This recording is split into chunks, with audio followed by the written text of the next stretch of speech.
Hello students, I hope you all are well. So today's subject is pathophysiology and topic is asthma.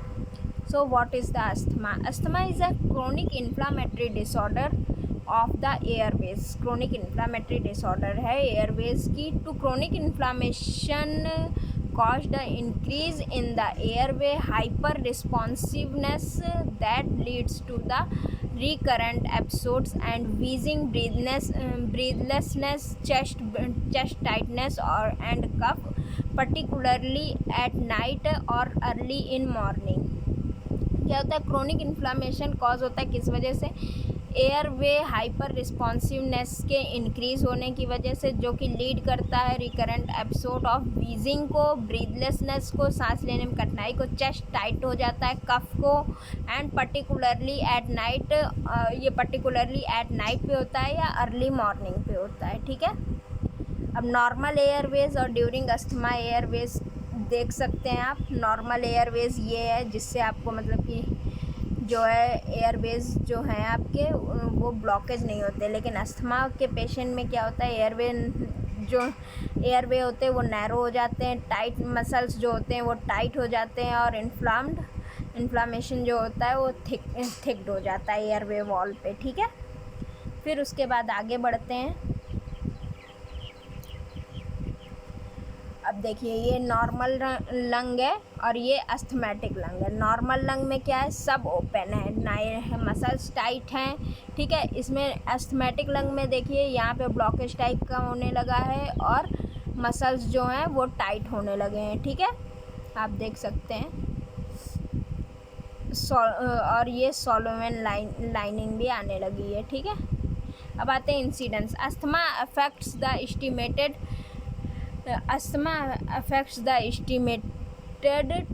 2,50,000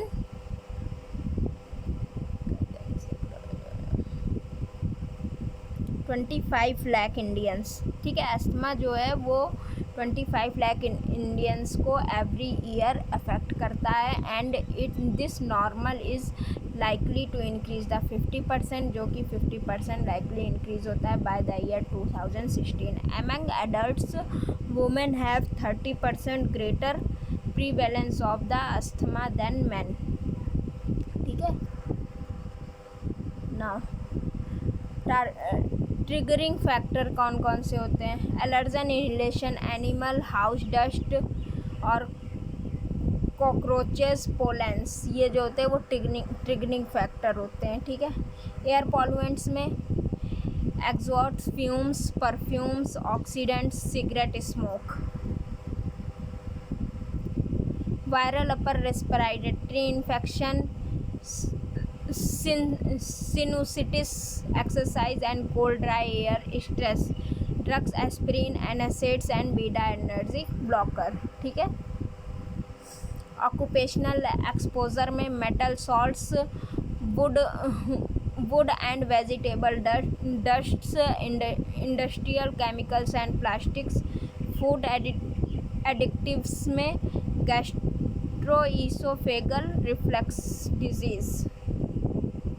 बात है types of asthma में. Allergic asthma या intrinsic asthma. When the symptom are induced by the hyperimmune response to the inhalation of specific allergen.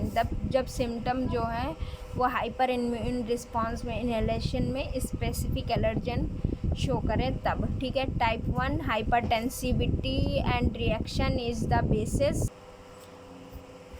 hypertensivity reaction is the basis of IgE. Non allergic asthma, इसमें intrinsic asthma. इसमें क्या होता है? This type of asthma is triggered by the presence of irritants in the air that are not related to allergies. These irritants stimulate the parasympathetic nerve fibers and airways, causing the bronchoconstriction and the inflammation. Now, mixed asthma क्या होता है? Mixed asthma is a combination of both allergic and non-allergic asthma. This is the most common form of asthma. Cough variant asthma. Cough variant, this does not have the classic symptom of asthma such as the wheezing and the shortness of breath. Instead, the characterized by one symptom and persistent dry cough. फिर है exercise induced asthma, affect the person during the after physical activity. फिर है nocturnal asthma. Nocturnal asthma में क्या, characterised by the symptom that gets the worsen at night. Those who suffer from the nocturnal asthma can also experience the symptom of time of a day. Occupational asthma, induced by the triggers that exist the person's workplace and include the textile, farming and wood working. Clinical manifestation क्या, wheezing हो सकता है, dyspnoea, cough, chest tightness, expiration में भी prolonged, secretion में भी white, thick and tenacious gelatinous mucus. अब आते हैं diagnostic studies. History, physical examination, PFT, peaks, expiratory flow rate, X-ray, chest X-ray, ठीक है, एबीजी या oximetry, allergy, skin testing, blood level and eosinophils and IgE. Complications क्या क्या आते हैं, रिब फ्रैक्चर हो सकता है, फिनोमेथ्रॉक्स हो सकता है या एथिलेक्टिस हो सकता है, निमोनिया हो सकता है, स्टेटस अस्थमैटिकस हो सकता है. ठीक है. मैनेजमेंट ऑफ अस्थमा के नाम से ही उसका मैनेजमेंट डिसाइड किया गया है. देखिए जैसे अस्थमा में ASTHM होता है ना, तो ए से एनर्जिक ड्रग्स या बीटा 2 एगोनिस्ट दे सकते हैं, स्टेरॉइड्स दे सकते हैं, फिनाइलिन दे सकते हैं, हाइड्रेशन दे सकते हैं, मास्क O2 दे सकते हैं या एंटीकोलिनर्जिक ड्रग्स दे सकते हैं. ठीक है. Drug therapy, long term control the medicine and achieve the maintain control persist asthma. Anti inflammatory drugs दे सकते हैं, कॉर्टिकोस्टेरॉइड्स दे सकते हैं, ब्रोंकियोडायलेटर दे सकते हैं, long acting beta 2 adrenergic agonist दे सकते हैं या थियोफाइलिन दे सकते हैं.